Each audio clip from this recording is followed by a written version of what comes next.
जय बोलो सद्गुरु ब्रह्म महाराज की। गुरु ब्रह्मा गुरु विष्णु गुरुदेवो महेश्वरः गुरु साक्षात् परब्रह्म तस्मै श्री गुरवे नमः।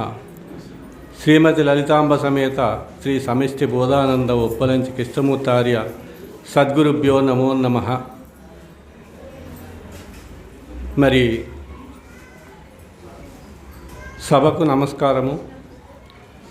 వేదికను అలంకరించినటువంటి మహనీయులు శ్రీ షేక్ అబ్బాస్ స్వామి, ఇంకా మిట్టపల్లి కృష్ణమూర్తార్యులు, ఇంకా పెద్దలు అందరూ పేరు పేరిన వారందరికీ నా యొక్క ద్వాదశ నమస్కారములు తెలుపుకుంటున్నాను।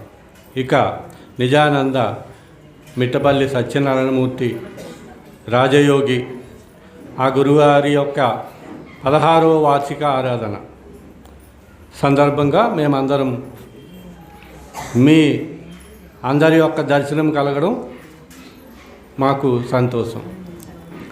అయితే వేదిక మీద పెద్దలు చాలా మహనీయులు ఉన్నారు, ఇంకా మాట్లాడవలసిన వాళ్ళు।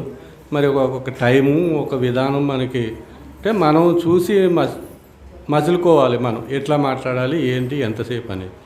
కాబట్టి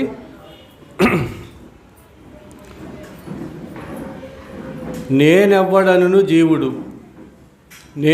నేననును శివుడు, ఈ రెండనకను తానుండు అచలము, వీటిని నేనెరిగి అరిగినను పైది నేనెట్లా నేననుకున్న తానట్లా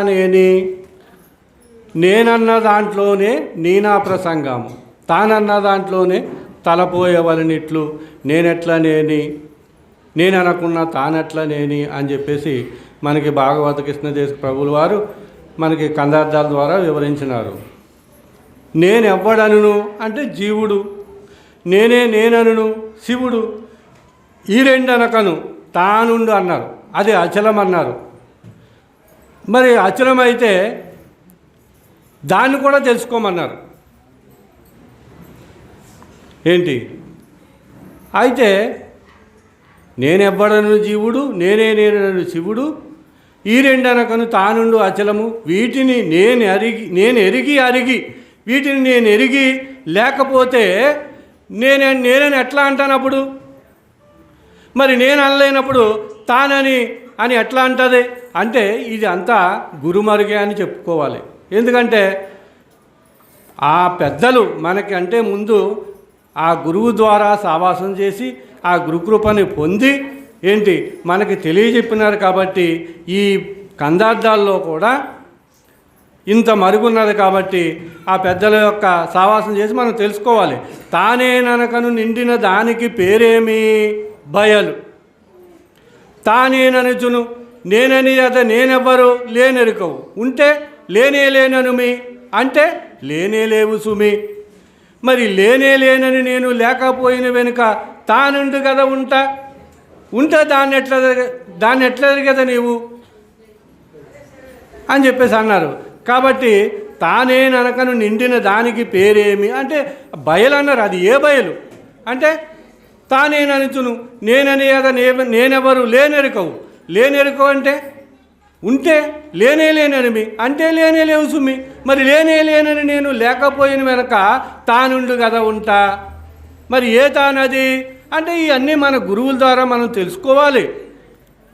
కాబట్టి ఇటువంటి క్లిష్టమైనటువంటి కందార్థాలు ఉన్నాయి కాబట్టి మనకి ద్వైతము, అద్వైతము, విశిష్టాద్వైతము, ఇక అనేకమైనటువంటి ఇంకా అవతలది అచల పరిపూర్ణము। కాబట్టి మన పెద్దలు ఈ అచల పరిపూర్ణ సాంప్రదాయకులు కాబట్టి మన పెద్దల వల్లే మనం సేవ చేయాలి। ఇంకా ఏమన్నారంటే కాశీపురము గయ కాళహస్తి ప్రయాగ మంగళగిరి మంచి తుంగభద్ర కంచి శ్రీశైలంబు కడు జగన్నాథంబు ద్వారకా మధురలు ధర్మపురియు దివ్య స్థలంబులు తిరిగినప్పటికైనా పలుకునా దేవుడు పలుకడేమి, పలికి బోధించేటి పరమ సద్గురుని చేరి అయ్యా నాగది చెప్పమనంగలేక మాయ విభ్రాంతిలో చిక్కి మనుషులంతా జనన మరణము లేనట్టు జాడగనరు అని చెప్పేసి అన్నారు। కాబట్టి ఈ జనన మరణము లేనట్టు జాడగనరు అంటే ఎవరు చెప్తారు? ఇప్పుడు ఇన్ని ప్రదేశాలు మనం తిరిగినప్పుడు కూడా అక్కడ ఏమైనా దేవుడు పలుకుతాడా? నీకేమైనా చెప్తాడా? నీ పుట్టిక ఎలాగున్నది, నీ చావు ఎలాగున్నది, నీ వ్యవహారం ఎలాగున్నది, నువ్వు ఇంత సంపాదిస్తామని ఏమని చెప్తారా? అసలు నువ్వెవరో అని తెలియజేసేది ఈ పరమ సద్గురే. కాబట్టి ఈ పరమ సద్గురు దగ్గరే అసలు రహస్యం ఉన్నది. కాబట్టి మన పెద్దలని, మన గురువుల్ని మనం ఎప్పుడు ద్వాదశ సంస్కారాలతో వేడుకుంటూ ఆ బోధ విని తరించాలని నేను వేడుకుంటూ సెలవు తీసుకుంటున్నాను. జై బలో సద్గురు ప్రభు మహారాజుకి.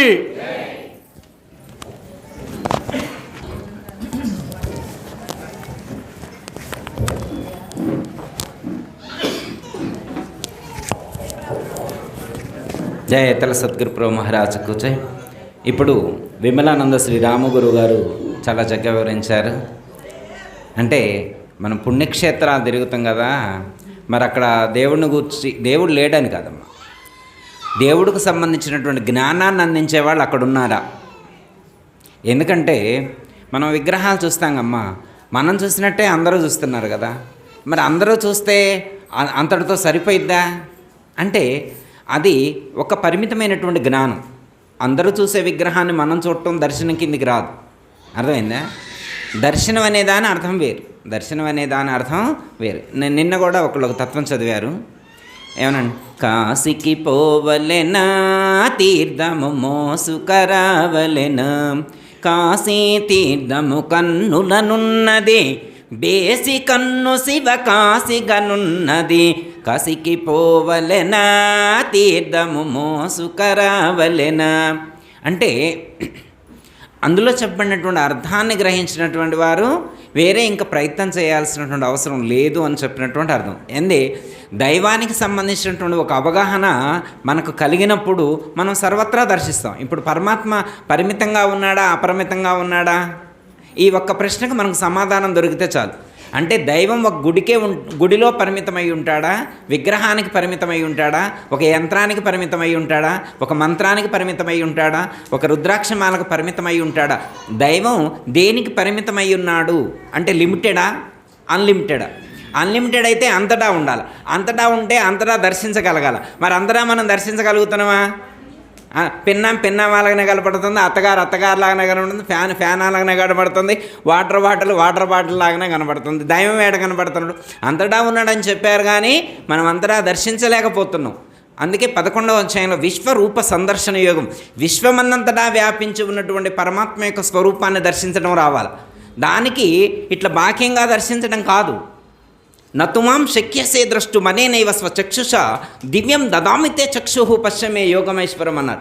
ఓ అర్జున, నా యొక్క విశ్వరూపాన్ని దర్శించాలంటే, సమస్త చరాచర జగత్తునంతరా వ్యాపించి అనుస్యూతమై ఉన్నటువంటి ఆ యొక్క తత్వాన్ని నువ్వు అర్థం చేసుకోవాలంటే, దాన్ని దర్శించాలంటే మూడో కన్ను తెరవాల. దివ్య చక్షు, దివ్యం దదామితే చక్షు, ఆ జ్ఞాననేత్రాన్ని తెరవాల. ఆ జ్ఞాననేత్రాన్ని మరి తెరుచుకో, ఎవరొద్దన్నారు?